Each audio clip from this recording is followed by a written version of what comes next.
to our very active and supportive Municipal Mayor, Honorable Manuel Villahermosa,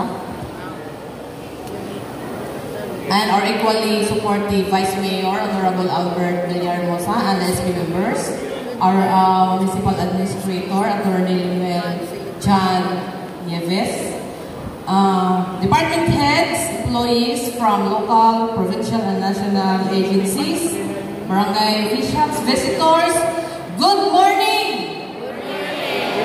Not only we celebrate this month, the Nutrition Month, but we would like to inform everyone that nationwide we are also celebrating the Police Community Relations Month with the theme Ligtas Ka sa Bagong Pilipinas.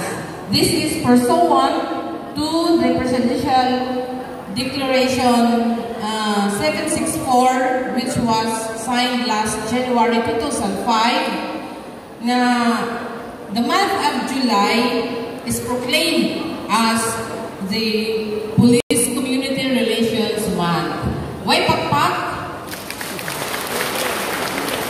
So this celebration aims to develop closer interaction between the police and the community in handling peace and order concerns. The PCR month is also an opportune time to strengthen community participation in crime prevention.